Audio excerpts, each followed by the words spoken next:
뱃속의 아이까지 짓밟을 거면 이제 당신들의 김장은 내 인생에서 없어요. 입 다물고 양파나 깎아! 네가 어디서 감히 목소리를 높여?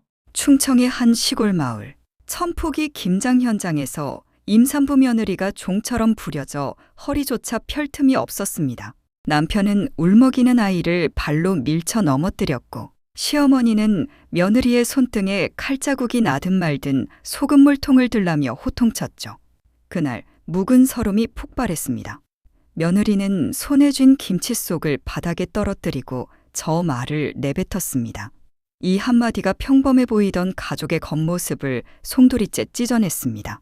과연 그 뒤엔 어떤 사연이 숨었고 어떤 반전이 기다리고 있었을까요? 구독하시고 오후 2시에 전해드리는 진짜 인생 이야기 놓치지 마세요.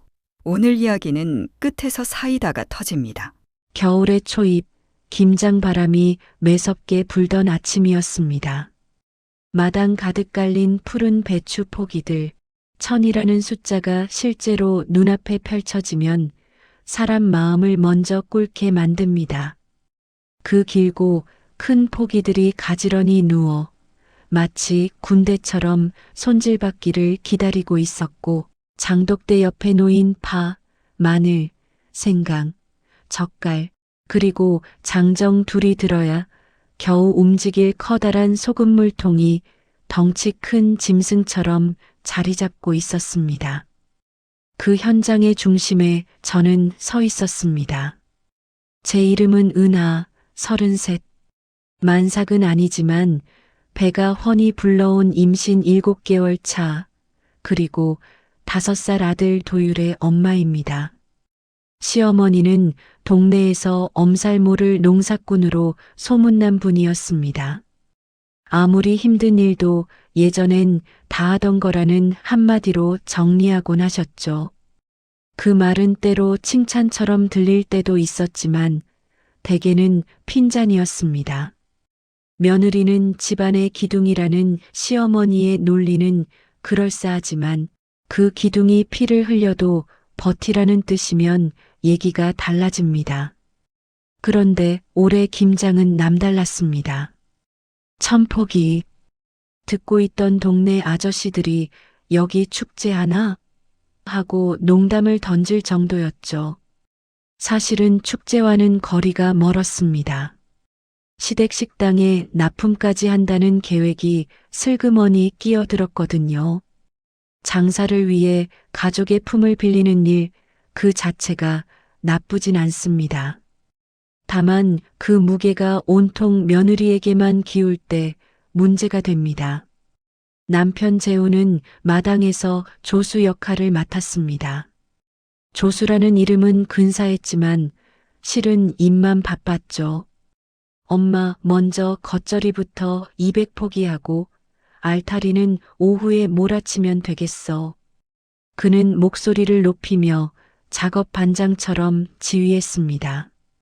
그러면서도 본인은 고무장갑을 끼는 법이 드물었습니다.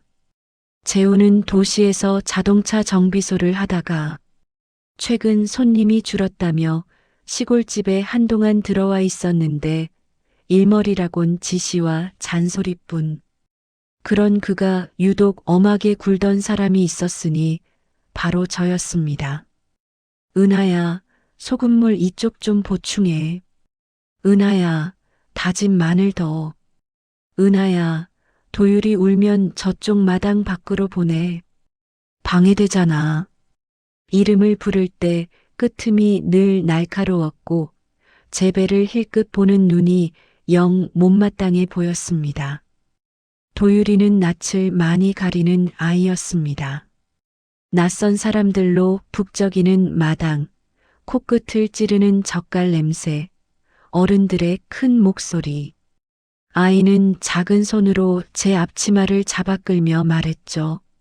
엄마, 집에 가자. 그 말에 가슴이 움찔했지만 시어머니의 눈초리가 먼저 날아왔습니다. 어린 것 버릇 나빠진다. 울면 더 시켜. 그 말은 제 등을 찔러 또 참자는 신호처럼 들렸습니다. 제 속엔 말을 삼키고 남은 고름 같은 것이 쌓여가고 있었죠. 명절 갈등 때마다 꾹꾹 눌러 담았던 것들. 설날엔 새벽 4시에 일어나 떡국을 끓이며도 며느리는 원래라던 말, 추석엔 친정엔 발도 못 들이게 막고, 애미가 시댁 먼저 지라던 웃음 섞인 명령 그 모든 문장들이 소금처럼 제 혀 아래 녹지 않고 쓰게 박혀 있었습니다. 입 다물고 양파나 깎아. 내가 감히 어디서 목소리를 높여? 그날 오전 그 문장이 처음 날아들었습니다. 재혼의 목소리였고 차갑고 확정적인 율법처럼 떨어졌습니다. 저는 그저 도유리를 안아들며 잠깐만 쉬자고 했을 뿐인데요. 아이를 데리고 마루로 올라가자 시어머니가 뒤에서 손을 휘휘 저으며 소리쳤죠. 마늘은 누가 다져? 고춧가루는? 며느리가 빠지면 구멍이 10개요. 저는 다시 고무장갑을 끼려다 말고 배를 한번 두드렸습니다. 아이가 안에서 발로 살짝 토닥이는 것이 느껴졌습니다. 괜찮아. 엄마 여기 있어. 속으로 중얼거렸죠. 그런데 바로 그때 마당 가운데서 도유리가 작은 목소리로 아빠하고 다가가던 발걸음이 미끄러졌습니다. 커다란 고무 대야에서 흘러나온 소금물이 바닥을 적시고 있었거든요. 툭 가벼운 소리와 함께 넘어질 듯 위태로워진 아이를 잡으려는 순간 재혼의 발이 먼저 움직였습니다. 꺼져, 방해만 해. 쾅! 발끝이 아이의 옆구리를 건드렸습니다. 축구공을 뻥 차듯 밀쳐낸 동작이었죠. 아이는 뒤로 넘어지며 짧게 울음을 터뜨렸습니다. 으앙! 그 소리가 마당의 소음 속에서 찢겨져 나왔습니다. 저는 무릎이 덜컥 꺾였고 손에 들고 있던 젓갈 국자가 땅에 떨어지며 탁 소리를 냈습니다. 순간 귀가 먹먹해졌습니다. 바로 달려가 아이를 안아 올리니 다행히 큰 상처는 없어 보였지만 양볼 가득 눈물이 그렁그렁했고 가슴이 가쁘게 들썩였습니다. 제 속에서 무엇인가가 뚝 하고 끊어졌습니다. 기다란 끈 아니면 오래된 막대기가 부러지는 소리였을까요? 저는 천천히 고개를 들고 재혼을 바라봤습니다. 그의 눈빛엔 당황이 아니라 귀찮음이 있었습니다. 애가 바닥에 널려 있으니 그렇게 되지. 그 말에 제 내면의 마지막 장치가 꺼져버렸습니다. 시어머니는 이미 다른 소리를 쏟아냈습니다. 울면 뭐해? 울면 일이 끝나나? 며느리는 기둥이라고 했지? 기둥이 울면 집이 쓰러져? 그 말은 너무나 습관적이었습니다. 사람보다 일이 먼저였고 사과보다 호통이 먼저였습니다. 저는 도유리의 등을 토닥이며 일어났습니다. 심장이 빠르게 뛰었고 뱃속 아이가 함께 놀라는 듯 움찔했습니다. 순간 두려움이 밀려왔습니다. 혹시 아이에게 무리가 되면 어쩌지? 혹시 머릿속을 스치고 지나가는 가장 어두운 상상들을 밀어내며 저는 마당 가운데로 조용히 걸어 들어갔습니다. 모두가 보는 앞에서 장갑을 벗어 던졌습니다. 그리고 입을 열었습니다. 뱃속의 아이까지 짓밟을 거면 이제 당신들의 김장은 내 인생에서 없어요. 제 목소리는 떨렸지만 분명했습니다. 그 말은 제가 그동안 한 번도 입 밖에 꺼내지 못한 경계선이었습니다. 넘지 말아야 할 선이 분명히 존재한다고 저는 그 말을 통해 이야기하고 싶었습니다.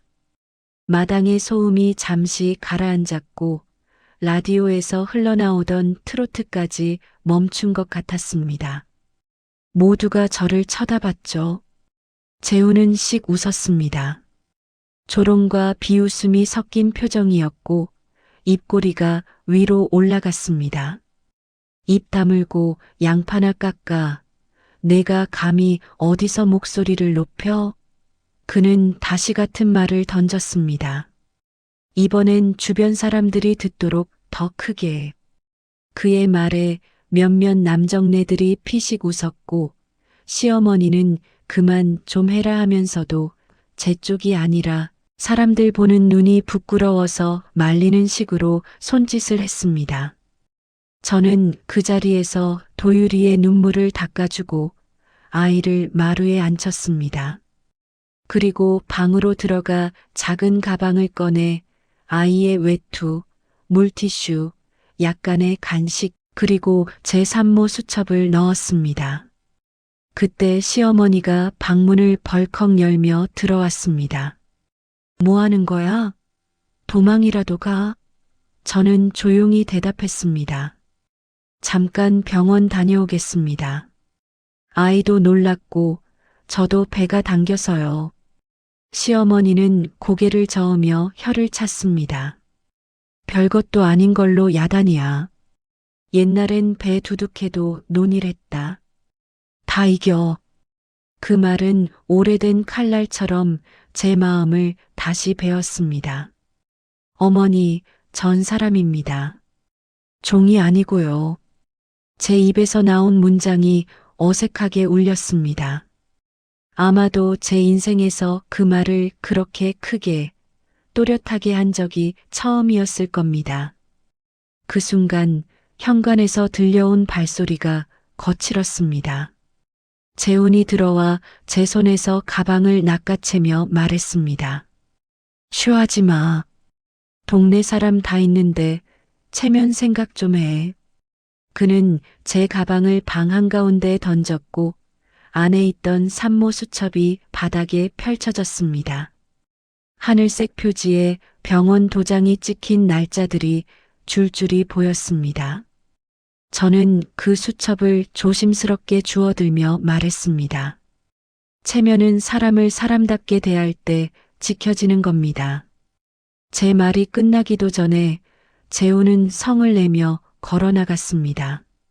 마당에서 누군가가 다들 바쁜데 사사건건 유난 떤다 하고 중얼거리는 소리가 들렸습니다. 저는 그 소리를 분명히 들었지만 고개를 들지 않았습니다. 대신 작은 결심을 단단히 매만졌습니다. 오늘 이 집의 규칙은 끝났다. 도유리를 데리고 현관을 나서려는데 시어머니가 팔짱을 끼고 문을 막아섰습니다. 나가려면 오늘 일 끝내고 나가. 지금 나가면 내일부터 이 집 출입 금지다. 그 말은 협박이 아니라 선언처럼 들렸습니다. 집의 여왕이 칙령을 내리듯 당연한 표정이었습니다. 저는 잠시 멈춰 그녀의 얼굴을 바라봤습니다. 새벽부터 내내 소금물에 젖은 손, 구분 등, 그리고 수십 년을 흘러온 주름들. 그 안에 이 집을 일으킨 수고가 분명히 있었을 것입니다. 하지만 그 수고가 면죄부가 될 수는 없습니다. 저는 부드럽게 그러나 크게 말했습니다. 어머니, 오늘 제가 나가면 다시는 이 집을 그렇게 들어오지 않겠습니다. 다만 기억하세요. 사람을 존중하지 않는 집은 언젠가 무너집니다. 마당에 서 있던 사람들이 술렁였습니다. 누군가는 제 편을 들듯 임신했는데 좀 쉬게 하지라고 속삭였고 다른 이는 요즘 며느리들은 말이 많아라며 혀를 찼습니다. 그 사이 겨울바람이 매섭게 옷자락을 때렸고 배추 잎사귀가 바스락거리며 제 발목에 스쳤습니다. 저는 아이의 손을 꼭 잡고 마당을 벗어났습니다. 발걸음이 떨렸지만 뒤돌아서지 않았습니다. 동구밭길로 나오는 동안 제 머릿속엔 향후의 장면들이 빠르게 그려졌습니다. 병원 진료실의 하얀 불빛, 의사의 차분한 목소리, 그리고 돌아와야 할 현실. 그러나 그 순간 저는 몰랐습니다. 오늘이 제 인생의 방향을 완전히 바꿔놓을 날이 될 줄은. 병원에서 진찰을 받은 뒤 의사는 조심스레 말했습니다. 큰 이상은 없지만 무리가 계속되면 위험할 수 있어요. 스트레스를 줄이고 당분간 안정하세요. 그 말은 빗장처럼 제 안에 걸렸습니다. 당분간 안정. 그런데 그 말은 이 집에서 불가능합니다. 저는 대기실 벤치에 앉아 산모 수첩을 다시 펼쳐보았습니다. 몇 주 전 초음파 사진 속에서 작게 움직이던 아이의 손. 그 사진 아래에 적어둔 짧은 문장. 건강하게만 와줘. 그 한 줄이 저를 다시 일으켜 세웠습니다. 돌아가는 길, 도유리가 제 어깨에 기대 잠들었습니다.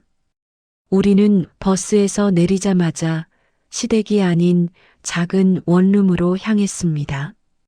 일단 오늘 밤은 거기서 자자, 그렇게 마음먹었죠.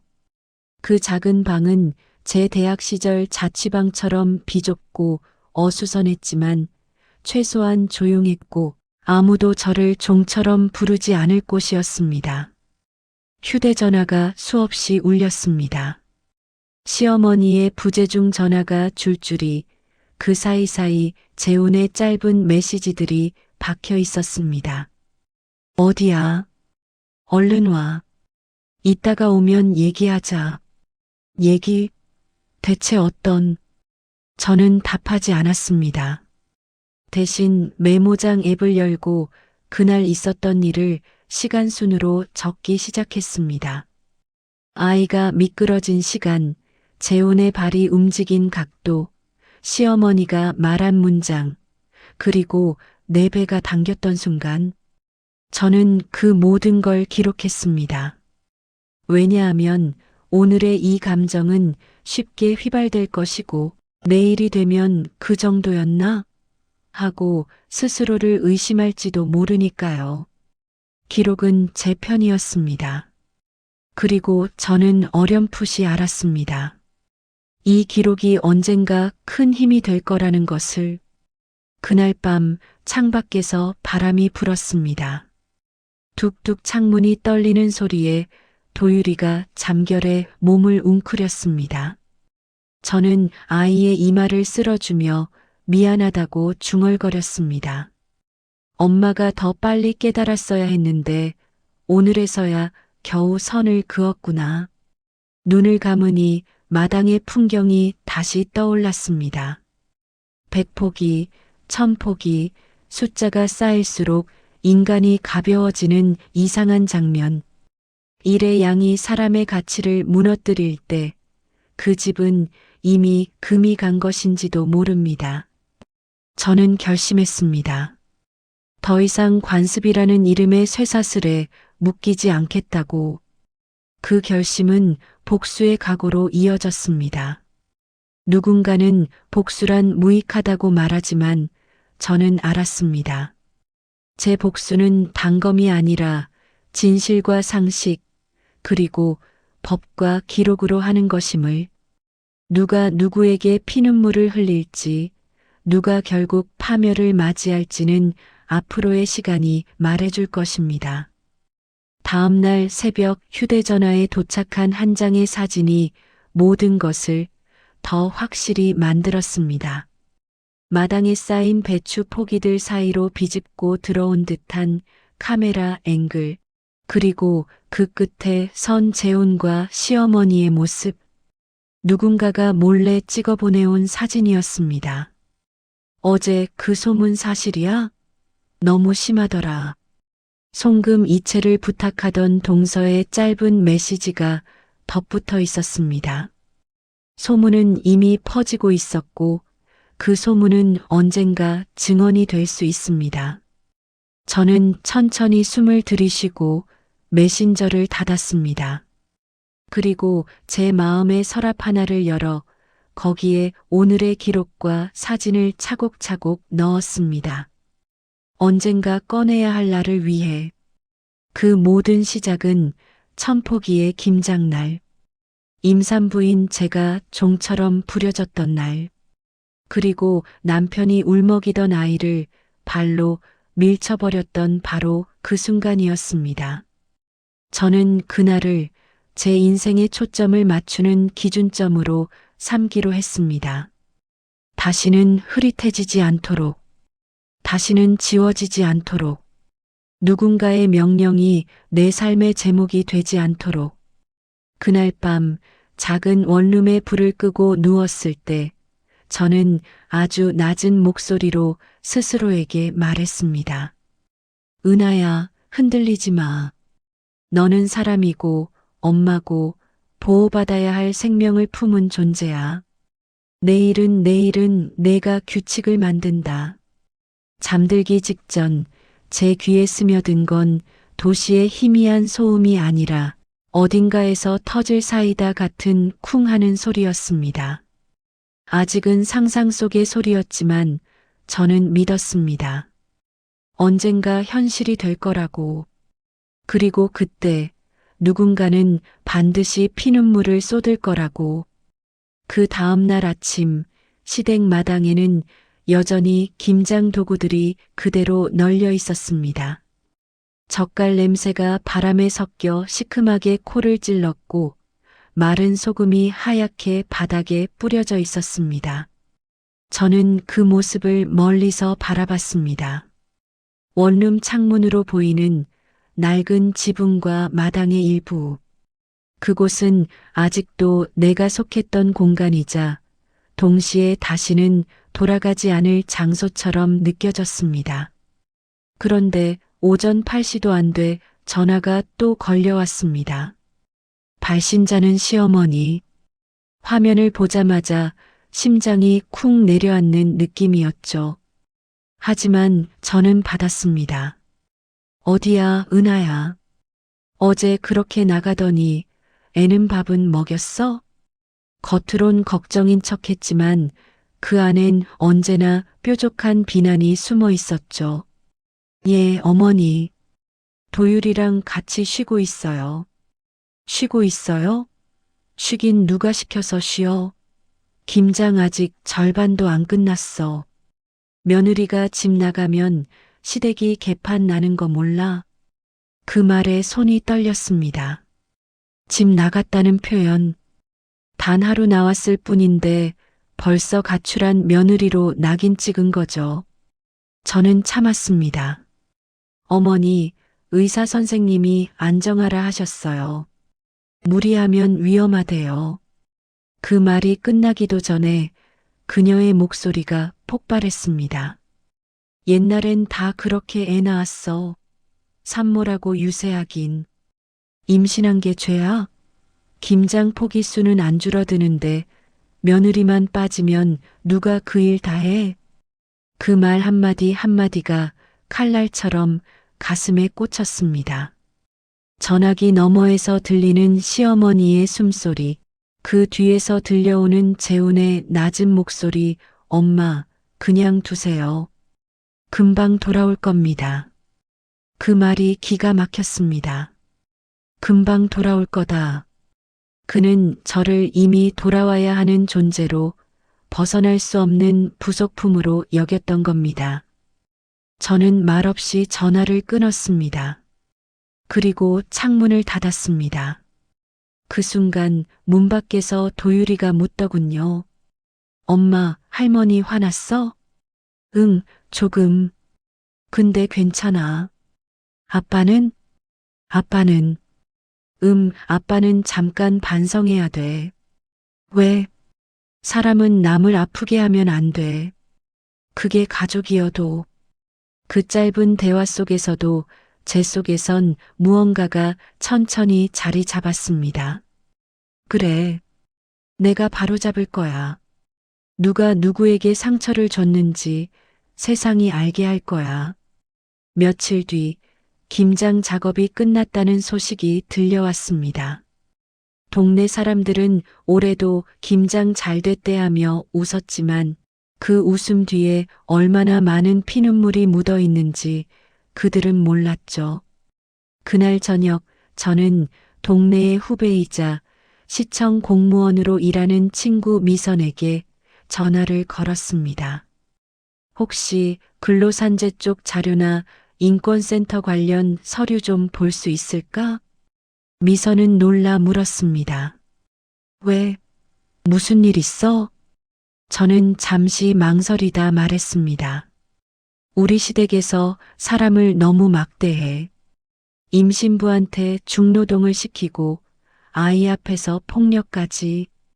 전화기 너머로 긴 침묵이 흘렀습니다.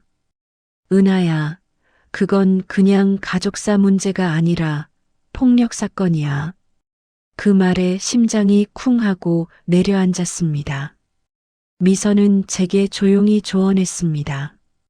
그날 있었던 일들 다 기록했지? 사진도 있으면 좋고. 증거 모아. 그리고 시청 여성복지과의 진정서네. 시댁이라고 가족이라고 덮고 넘어가면 결국 내가 더 아파. 그날 밤 저는 작은 책상 앞에 앉아 노트북을 켰습니다. 그동안 적어온 기록을 정리했습니다. 시간, 장소, 발언, 상황, 목격자. 그리고 아이가 넘어졌을 때의 사진 다행히 도유리를 아는 상태에서 찍힌 셀카소.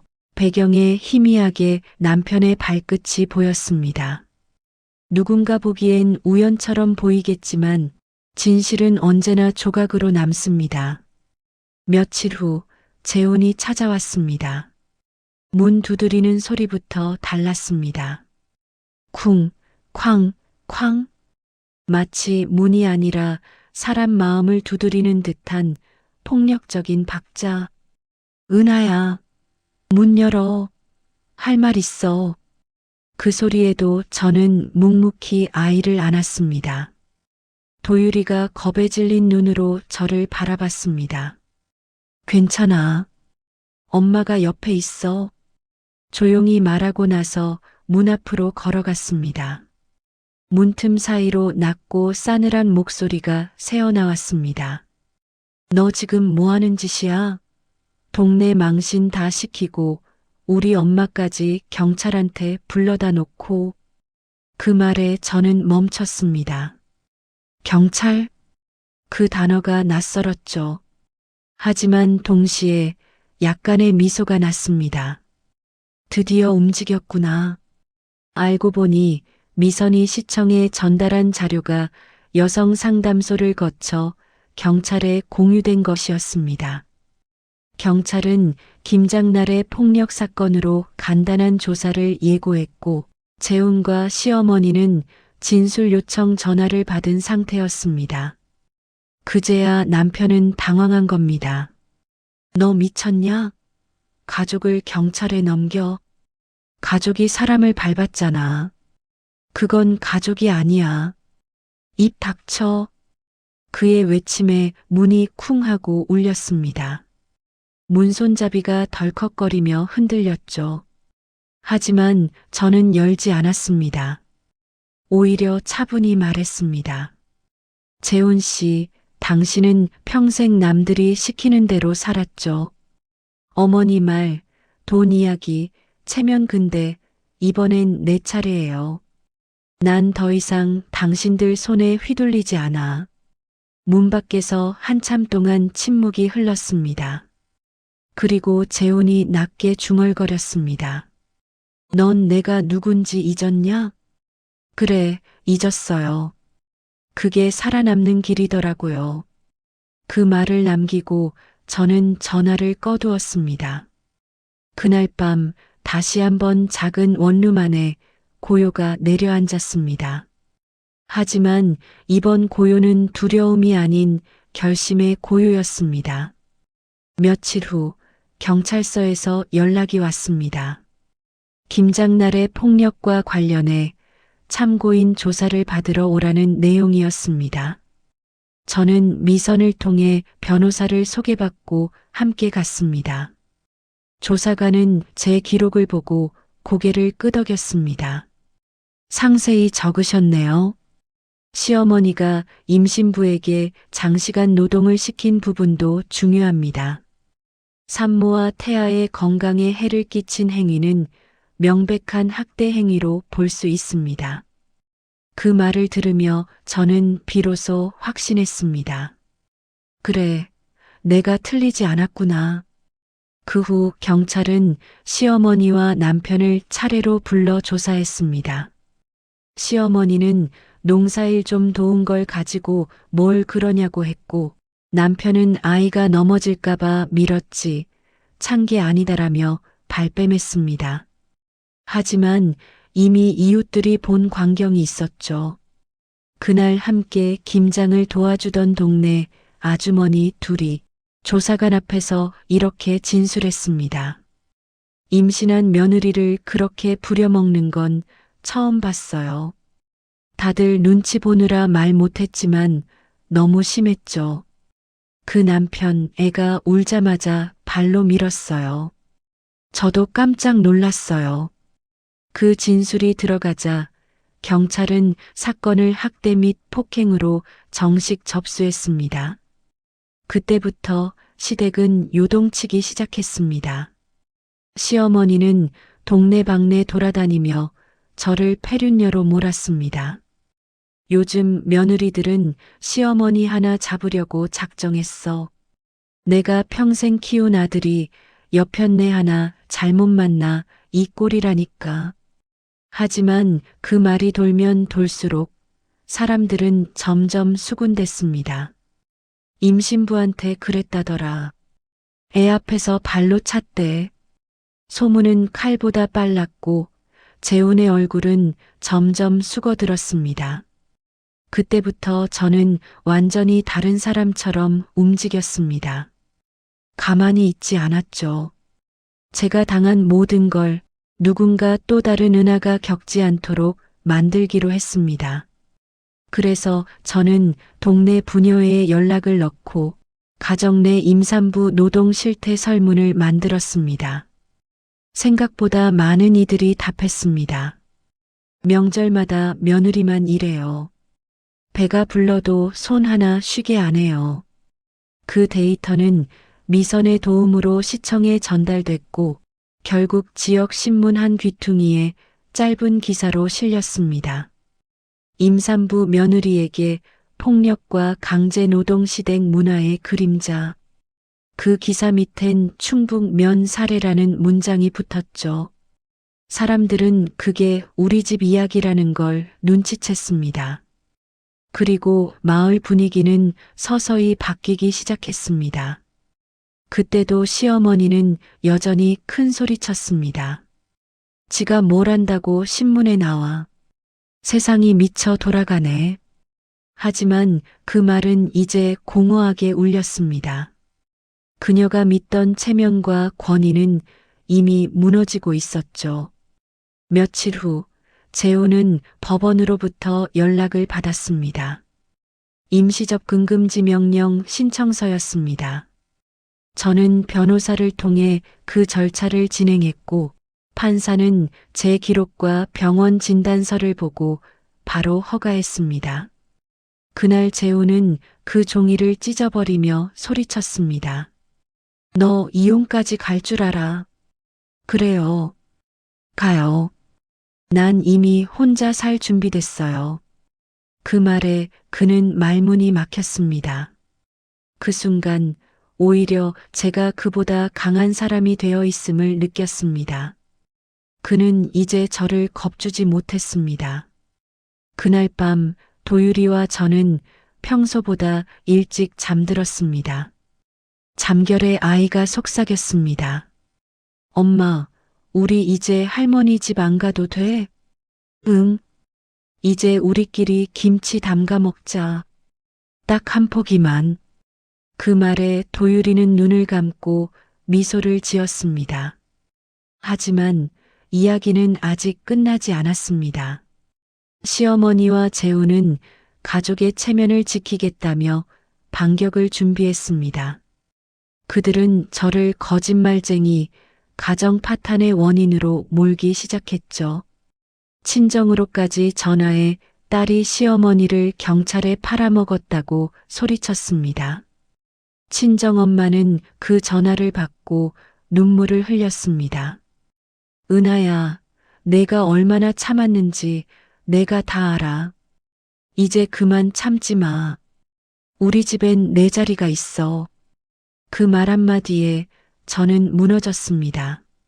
하지만 동시에 다시 일어설 힘이 생겼습니다.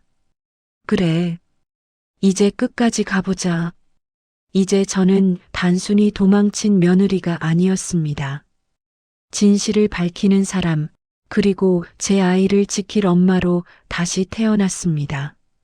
그날 이후 시댁은 완전히 전쟁터가 되었습니다. 아니, 더 정확히 말하자면 시어머니의 복수 무대였죠. 그녀는 마을 곳곳을 다니며 제 험담을 늘어놓았습니다. 요즘 며느리들은 시어머니한테 고발장까지 써. 내가 그애 임신했을 때 고추 말리고 장독 뚜껑 들고 다닌 사람인데 그 애는 김치 몇 포기 담갔다고 쓰러졌대. 그 말을 듣고 키득대는 사람들이 있었지만 그 중엔 이미 진실을 알고 피식 웃는 이들도 있었습니다. 저 집 이제 곧 쫄딱 망하겠네. 그 소문은 동네 전체로 퍼져나갔습니다. 하지만 시어머니는 굴하지 않았습니다.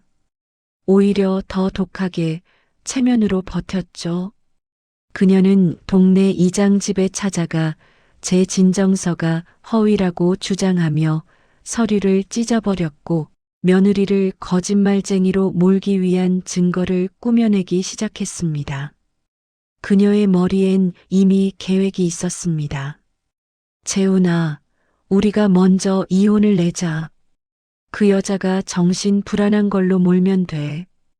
배 아프다고 징징대는 거부터가 이상했어. 그 말에 재훈은 잠시 머뭇거렸습니다. 하지만 결국 고개를 끄덕였습니다. 그는 어릴 적부터 어머니의 말이 법이었습니다. 어머니 말에 거역하면 불효. 그 믿음은 그를 평생 구속했습니다. 그는 이번에도 예외가 아니었습니다. 며칠 뒤 저는 변호사를 통해 통보를 받았습니다. 남편 측에서 이혼 및 양육권 청구서를 제출했습니다. 그 문장을 보는 순간 머릿속이 하얘졌습니다. 양육권? 그 단어 하나가 목에 걸려 내려가지 않았습니다. 도유리를 뺏겠다는 뜻이었습니다. 저는 그날 밤 서류를 들고 친정으로 갔습니다. 엄마는 놀라며 제 손을 붙잡았습니다. 세상에 얘들이 제정신이니? 그렇게 해놓고 내 아들까지 데려간다고? 저는 말없이 고개를 숙였습니다. 엄마, 나 이제 무서워. 그 사람들 그냥 나를 사람으로 안 봐. 은하야, 이제 싸워야지. 너 그동안 기록 다 해놨다며? 그게 다 증거야. 엄마의 말에 정신이 번쩍 들었습니다. 맞다, 나는 이미 모든 걸 준비해 두었지. 하지만 마음 한켠에서는 이상한 불안이 꿈틀거렸습니다. 저 사람들은 절대 쉽게 물러날 사람들이 아니야. 며칠 뒤 경찰 조사 결과가 나왔습니다. 재훈의 폭행 혐의는 일부 인정되었고 시어머니는 산모 부당노동 강요로 경고 및 사회봉사 명령을 받게 되었습니다. 하지만 그것이 오히려 그녀의 분노를 폭발시켰습니다. 내가 평생 사람 부려먹은 죄인 취급을 받아야 돼? 시어머니는 경찰서에서 돌아오자마자 소리를 질렀습니다. 이건 다 그 며느리년 때문이야. 내가 그냥 안 두지. 그년을 사회적으로 매장시켜버릴 거야. 그녀는 곧장 재훈에게 전화를 걸었습니다. 재훈아, 내일 그 며느리 회사로 찾아가자. 사람들이 다 보는 데서 진짜 모습을 보여주자고. 그 계획은 그대로 실행에 옮겨졌습니다. 다음 날 오전 제가 일하던 식당 문 앞, 시어머니와 재훈이 몰래 찾아왔습니다. 여기서 일하나 보네. 시어머니는 입꼬리를 비틀며 말했습니다. 손님들, 이 여자요. 임신했다고 시댁을 고발한 폐륜녀예요. 그 말에 식당 안이 얼어붙었습니다. 순간 손님들 사이에서 웅성거림이 터졌고 저는 손에 들고 있던 쟁반을 내려놓았습니다. 그만하세요, 어머니. 어머니? 내가 이제 나한테 어머니라고 부를 자격이 있어? 그녀의 눈이 이글거렸습니다. 우리 재훈이 얼굴에 먹칠을 해? 남편을 경찰에 넘기고 내가 무슨 여편네야? 그때 재훈이 조용히 말했습니다. 엄마, 그만하죠. 사람들이 봐요. 하지만 시어머니는 멈추지 않았습니다. 오히려 더 크게 외쳤습니다. 봐라, 이게 요즘 여자들이야. 시댁을 파괴하고 가족을 무너뜨리고 그걸 당당히 권리라 부른다니까. 손님들 중 한 명이 조용히 말했습니다. 임산부였잖아요. 그땐 좀 다르게 생각하셔야죠. 그 한마디에 시어머니의 얼굴이 붉게 달아올랐습니다. 뭐요? 당신이 우리 집 사정 알아? 그녀는 그 말을 던지고 식당을 나가버렸습니다. 그날 이후 저는 식당을 그만둘 수밖에 없었습니다. 그 사건이 터진 지 일주일쯤 지나자 제 이름은 동네 소문으로 완전히 뒤틀려 퍼졌습니다. 시어머니를 감옥에 보내려 한 며느리, 남편을 고발한 여자, 애 앞에서 소리 지른 모진 엄마. 그 모든 거짓말이 제 이름 위에 덧칠되었습니다. 저는 그때 처음으로 깨달았습니다. 진실보다 무서운 건 입방아라는 걸. 도유리는 어린 나이에도 분위기를 감지했습니다. 엄마, 왜 사람들이 나보면 속삭여? 그건 우리가 진실을 말해서 그래. 진실은 처음엔 아픈 거야. 그 말을 하며 눈물이 났습니다. 진실을 말했을 뿐인데 왜 이렇게 모든 게 부서져야 하나? 그때 제 휴대전화로 한 통의 메시지가 도착했습니다. 너 같은 여자는 엄마 자격 없어. 보낸 사람은 재훈이었습니다. 그 메시지를 보는 순간 손이 떨렸습니다. 엄마 자격? 나는 아이를 품고 지키고 살아온 사람인데 그날 밤 저는 처음으로 무너졌습니다. 침대에 앉아 손으로 얼굴을 감쌌습니다. 눈물이 흘러도 멈추질 않았습니다. 왜 나만 이렇게? 나는 잘못한 게 없는데 정말 이 싸움을 이어가야 할까? 그 순간 도유리가 잠에서 깨어 제 손을 잡았습니다. 엄마, 울지 마. 그 작고 따뜻한 손길이 제 마음의 마지막 남은 불씨를 살렸습니다. 그래, 울면 안 돼. 내가 울면 이 아이는 또 상처받아. 저는 그때 조용히 중얼거렸습니다. 이제부터 울지 않는다. 대신 그 사람들이 울게 만들 거야. 피눈물로. 다음 날 아침 저는 변호사에게 연락했습니다. 변호사님, 이혼 소송 맞서겠습니다. 그리고 명예훼손, 모욕죄까지 다 걸게요. 증거는 다 있습니다. 그날부터 제 복수는 법의 언어로 시작되었습니다. 감정이 아니라 서류와 증거와 조문으로.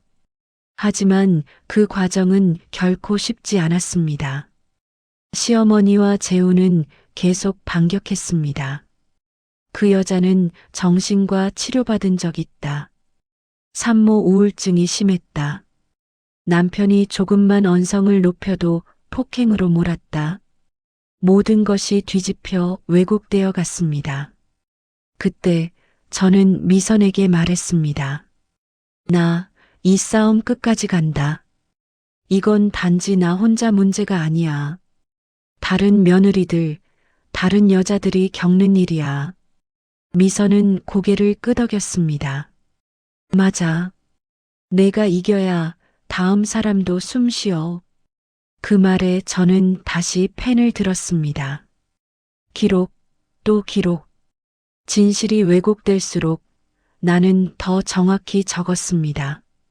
그게 내 무기였으니까요. 그렇게 몇 달이 흘렀습니다. 소송은 길어졌고 여론은 갈라졌습니다. 하지만 저는 포기하지 않았습니다. 왜냐면 도유리의 눈빛이 언제나 저를 붙잡았으니까요. 그 아이의 순수한 눈 속에 엄마는 강해야 해라는 말이 쓰여 있었습니다. 하지만 바로 그때 또 하나의 시련이 닥쳤습니다. 임신 8개월 차에 접어든 어느 날 스트레스가 극도로 쌓였던 탓인지 복통이 심해 병원으로 실려갔습니다. 의사는 다급히 말했습니다. 조산 징후입니다. 안정해야 합니다. 그 말을 듣자 눈앞이 하얘졌습니다. 아니야, 지금 무너지면 안 돼. 하지만 의식이 점점 멀어졌습니다. 눈을 떴을 때 병실에는 엄마와 미선이 서 있었습니다. 엄마는 제 손을 꼭 잡고 말했습니다. 은하야, 괜찮아. 아이도 너도 무사해. 그 말에 눈물이 터졌습니다. 엄마, 나 무서웠어. 괜찮아. 이제 끝이 보인다.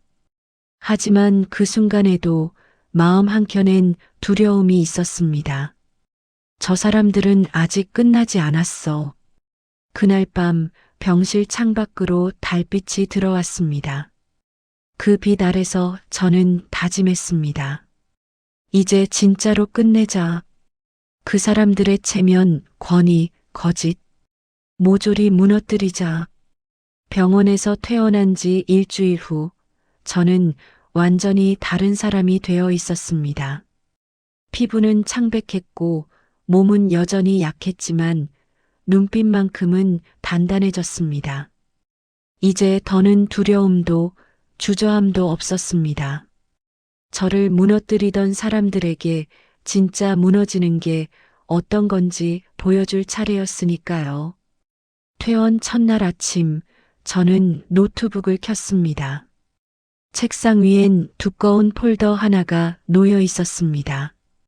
그 안에는 지난 몇 달간의 모든 기록 문자, 통화 녹음, 병원 진단서, 그리고 동네 아주머니들의 증언서까지 정리돼 있었죠.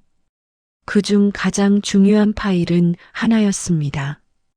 김장날 영상 mp4. 그날 마당에서 일하던 아주머니 중 한 분이 딸에게 보내줄 농촌 김장 체험 영상을 찍고 있었던 겁니다. 그 영상엔 재훈이 도유리를 발로 밀치는 장면이 고스란히 잡혀 있었습니다. 그녀는 미선에게 조용히 영상을 전해줬고 미선은 그것을 제게 전달했습니다. 저는 화면을 켜서 그 장면을 다시 봤습니다. 꺼져, 방해만 해. 그리고 쾅 아이가 넘어지는 소리. 그 짧은 몇 초가 제 가슴을 다시 후벼 팠습니다. 하지만 이번엔 눈물이 아니라 결의가 차올랐습니다. 이걸로 끝이다. 며칠 뒤 저는 변호사와 함께 법원에 영상 증거를 제출했습니다. 그날 오후 재훈의 얼굴은 완전히 창백해졌습니다. 그는 급히 어머니에게 전화를 걸었습니다. 엄마, 큰일 났어. 영상이 나왔대. 무슨 영상? 그날 애 차는 거 찍혔대. 뭐라고? 그게 세상에 나가면. 시어머니는 입술을 떨며 중얼거렸습니다. 인연이 정말 끝까지 우리를 죽이려 드네. 하지만 이미 늦었습니다. 그 영상은 재판부에 접수되었고 그날 저녁 지역 뉴스의 한 코너에 짧게 보도되었습니다. 임산부 폭행 및 강제 노동 사건, 영상으로 확인돼 파문. 뉴스 화면엔 얼굴은 모자이크 처리되었지만 김장 마당과 고무대야 그리고 꺼져 방해만 해라는 목소리가 그대로 흘러나왔습니다. 이제 온 마을이 진실을 알게 된 것이죠. 그 다음 날 저는 경찰에 연락을 받았습니다. 영상 증거 확인 후 폭행 혐의 정식 송치합니다. 그 한마디에 제 몸이 떨렸습니다. 하지만 이번엔 두려움이 아니라 해방의 떨림이었습니다. 그날 밤 시어머니는 집안을 뒤집어 엎었다고 합니다. 내가 세상 사람들 앞에서 개망신을 당했어. 다 그년 때문이다. 그녀는 마당에 배추통을 발로 차고 고무장갑을 던지며 절규했습니다. 그 소리가 이웃집 담을 넘어갔고 그날 밤 마을은 또다시 웅성거렸죠. 그 집 이제 끝났대. 며느리한테 당했다더라. 당한 게 아니라 제 무덤을 판 거지. 사람들은 그렇게 속삭였습니다. 며칠 후 저는 법정에 섰습니다. 긴 복도를 걸으며 느꼈습니다. 이제는 도망치는 자리가 아니라 맞서는 자리구나. 법정 안에는 재훈과 시어머니가 앉아 있었습니다. 시어머니의 눈가는 부은 듯 벌겋고 재훈은 얼굴을 숙인 채 아무 말도 하지 않았습니다. 판사가 증거 영상을 틀었습니다. 꺼져, 방해만 해. 그리고 아이가 넘어지는 장면. 법정 안 공기가 얼어붙었습니다. 시어머니의 얼굴이 굳어갔습니다. 그녀는 순간 자리에서 벌떡 일어나 소리쳤습니다. 그건 우연이야. 애가 넘어졌을 뿐이야. 판사가 차분히 말했습니다. 피고인 진정하십시오. 그날 법정은 잠시 정적에 휩싸였습니다. 그 순간 저는 차분히 입을 열었습니다. 판사님, 저 영상은 우연이 아닙니다. 그날은 김장날이 아니라 저에게 지옥의 날이었습니다. 임산부에게 중노동을 시키고 아이 앞에서 폭력을 행사한 사람들, 그게 가족입니까? 법정 안 여기저기서 숨죽인 한숨이 흘렀습니다. 판사는 고개를 끄덕이며 말했습니다. 진술 감사합니다. 충분히 확인하겠습니다. 며칠 뒤 판결이 나왔습니다. 재훈은 아동학대 및 폭행 혐의로 벌금형과 사회봉사 명령을, 시어머니는 부당노동 강요 및 모욕죄로 유죄 판결을 받았습니다. 법정에 서 있던 두 사람의 표정은 마치 세상이 무너진 사람들처럼 굳어 있었습니다. 시어머니는 판결이 끝나자마자 울부짖었습니다. 내가 뭘 그렇게 잘못했는데 며느리한테 이런 모욕을 당해야 해.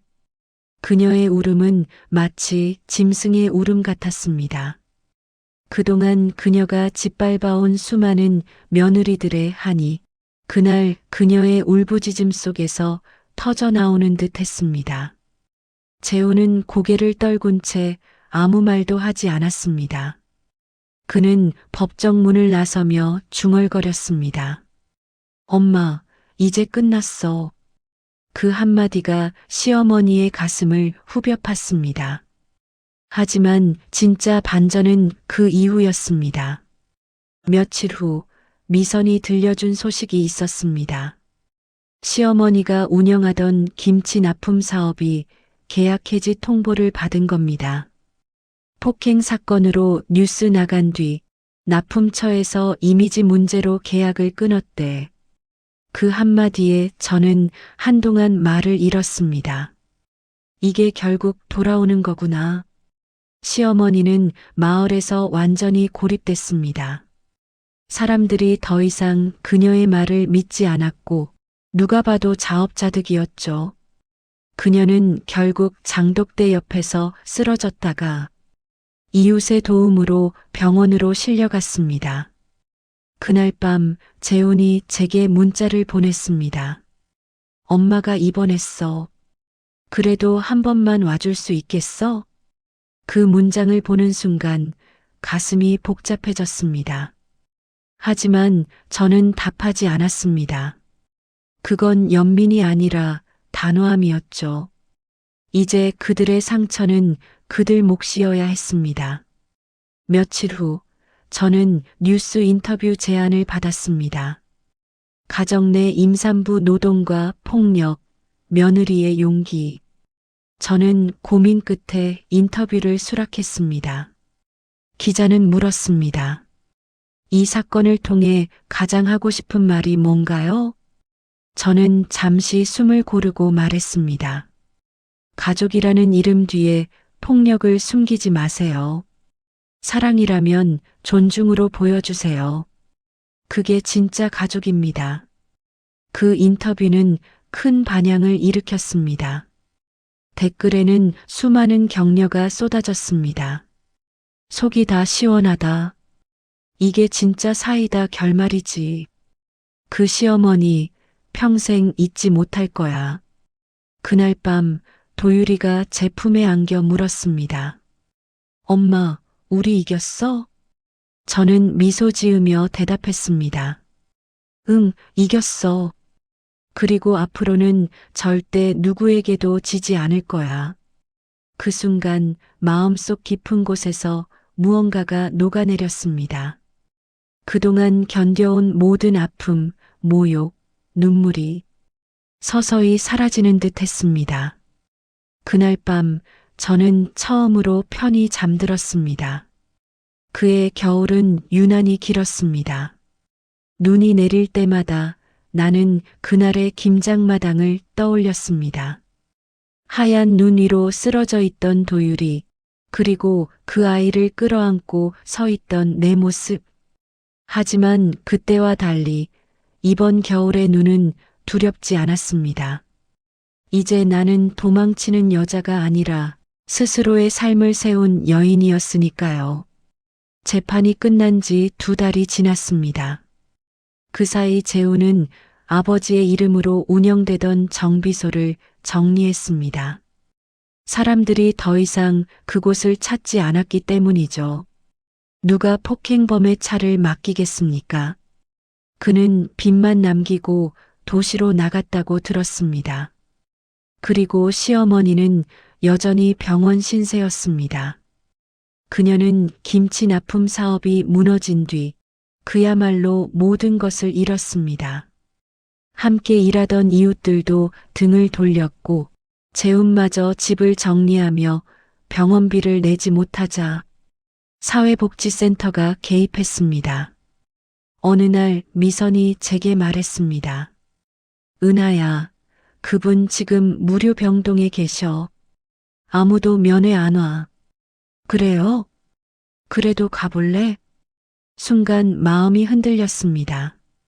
솔직히 한때 그 얼굴을 2번 다시 보고 싶지 않다고 다짐했었죠.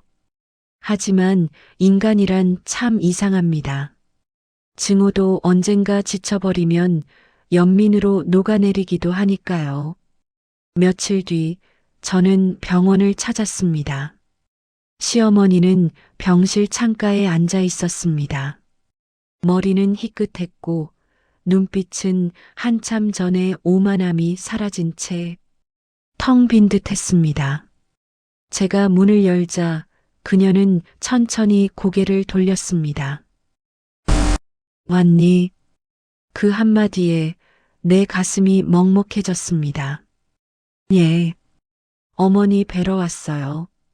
그녀는 미간을 찡그리며 잠시 입술을 떨었습니다. 사람들이 다 나를 욕하더라. 내가 그렇게까지 악했냐? 그 말은 울음 섞인 중얼거림이었습니다. 저는 잠시 침묵하다 말했습니다. 어머니 사람은 실수할 수 있어요. 하지만 그 실수를 인정하지 않으면 죄가 되죠.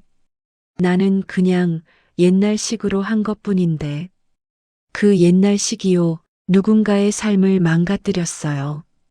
저 같은 사람처럼요. 그녀는 제 얼굴을 똑바로 보지 못했습니다. 눈동자가 떨렸고 한쪽 볼에 눈물이 흘렀습니다. 그녀는 아주 조용히 속삭였습니다. 미안하다. 그 한마디 너무 늦었지만 너무나 오래 기다렸던 말이었습니다. 순간 모든 감정이 무너져 내렸습니다. 분노도 복수도 원망도 다 사라지고 오직 한 가지 생각만 남았습니다. 이제 진짜 끝이구나. 병실을 나서던 길 하늘에 눈이 내리고 있었습니다. 나는 그 눈을 잠시 올려다봤습니다. 그 눈발이 마치 내 안의 상처 위로 덮이는 듯 했습니다. 그날 밤 집으로 돌아오자 도유리가 달려왔습니다. 엄마, 눈 왔어. 눈사람 만들자. 그 아이의 맑은 웃음에 나는 미소를 지었습니다. 그래, 이번엔 우리가 우리 손으로 김치도 담그고 눈사람도 만들자. 진짜? 근데 우리 김장은 몇 포기 할 거야? 딱 한 포기. 우리끼리 먹을 만큼만. 그 대답에 아이는 깔깔 웃었습니다. 며칠 후 뉴스에서 익숙한 이름이 다시 등장했습니다. 임산부 폭력 사건 피해자, 지역 인권센터 홍보대사로 위촉? 그 주인공이 바로 저 은하였습니다. 시청에서 미선이 제 손을 잡으며 말했습니다. 내가 해냈다, 은하야. 이제 많은 여성이 내 이야기를 듣고 용기 낼 거야. 저는 고개를 끄덕이며 답했습니다. 그게 진짜 복수죠. 그 사람들이 만든 상처 위에 다른 사람을 돕는 길을 세우는 거. 그날 이후 저는 강연을 다녔습니다. 가족 안의 폭력, 명절의 그림자, 존중이라는 사랑의 이름. 그 강단에서 저는 담담히 말했습니다. 저는 김장날에 제 인생을 새로 담갔습니다. 사람들은 웃었고 박수쳤습니다. 하지만 인생은 언제나 예기치 않은 순간에 작은 떨림을 남기곤 합니다. 그해 봄, 도유리의 유치원 졸업식? 행사가 끝난 뒤 낯익은 그림자가 멀리 서 있었습니다.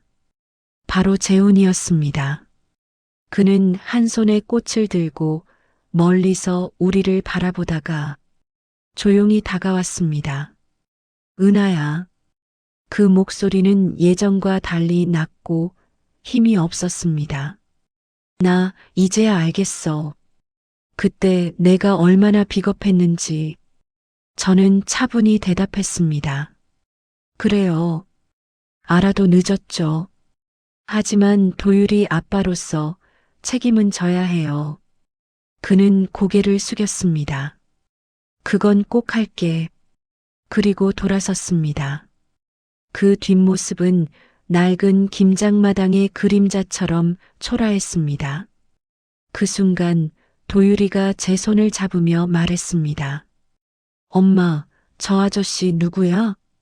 그냥 예전에 우리가 아팠을 때 잠깐 스쳤던 사람이야. 그 아이는 고개를 갸웃했지만 곧 환하게 웃었습니다. 그럼 이제 안 아프지? 응, 하나도 안 아파. 그날 저녁 창가에 앉아 저는 조용히 김치 한 조각을 꺼냈습니다. 배추잎 사이사이에 고춧가루가 반짝이고 그 붉은 빛이 마치 지난날의 상처처럼 보였습니다. 하지만 이번엔 쓰지 않았습니다. 짭조름하면서도 깊은 맛. 그건 자유의 맛, 그리고 통쾌한 결말의 맛이었습니다. 라디오에선 우연히 트로트가 흘러나왔습니다. 인생은 돌고 돌아 결국 제자리로 온다네. 저는 웃으며 중얼거렸습니다. 아니요, 전 제자리로 안 돌아가요. 전 저만의 길로 갑니다. 몇 달 뒤 도유리와 함께 산책을 나갔습니다. 봄 햇살 아래에서 아이가 뛰어놀며 외쳤습니다. 엄마, 저기 봐. 나비. 그 나비가 공중을 흩날리며 멀리 날아갔습니다. 그 모습을 보며 문득 떠올랐습니다. 내 인생도 그렇게 흩날려야겠구나. 더 이상 무게에 눌리지 않고 누구의 시선에도 묶이지 않고 그저 자유롭게. 김장날의 피눈물은 결국 나를 단단하게 만들었다. 사람의 존엄은 아무리 오래된 관습도 짓밟을 수 없다. 그리고 진짜 복수는 그들이 울게 만드는 것이 아니라 내가 웃으며 살아가는 것이다. 그리하여 그날 천포기의 김장은 결국 한 사람의 인생을 뒤바꿔 놓았습니다. 그날의 소금물, 그날의 눈물, 그날의 고춧가루까지 모두가 증거가 되어 가식과 폭력을 녹여냈습니다. 그리고 남은 건 한 여자의 이름 은하, 그녀의 웃음, 그리고 아이의 평화뿐이었습니다. 이 이야기는 단순한 김장 갈등이 아니라 세대의 불평등과 가족의 폭력을 이겨낸 한 여자의 기록이었습니다. 때로는 피눈물 끝에서야 진짜 사이다가 터집니다. 하지만 이 사이다는 단순히 복수의 짜릿함이 아니라 스스로의 존엄을 되찾은 한 인간의 눈부신 승리이기도 했죠. 그러나 이 이야기는 아직 끝나지 않았습니다. 김장날의 피눈물 위에서 피어난 한 여자의 새로운 삶, 그 마지막 장면을 함께 보러 가실까요? 오후 2시, 진짜 인생극장의 마지막 막이 오릅니다. 지금부터 엔딩으로 함께 가보시죠. 세상은 언제나 돌고 도는 듯 보이지만 결국 진심으로 살아남은 사람은 단 한 명뿐입니다. 은하는 이제 도유리와 함께 새 집으로 이사했습니다. 창문 너머로 보이는 산에는 봄 기운이 내려앉았고 아이의 웃음이 그 집을 가득 채웠습니다. 그녀는 여전히 김치를 담갔지만 이제 그 김치는 억압이 아닌 사랑의 상징이었습니다. 가끔 라디오를 들을 때면 그녀는 자신이 겪었던 일을 조용히 떠올렸습니다. 그리고 혼잣말처럼 이렇게 속삭이곤 했습니다. 그날 천포기의 김장은 나를 짓눌렀지만 결국 그 천포기가 나를 일으켜 세웠다. 그녀는 이제 다른 여성들을 돕는 상담사가 되었습니다. 누군가 눈물로 찾아오면 그녀는 미소 지으며 말했습니다. 괜찮아요. 나도 그랬어요.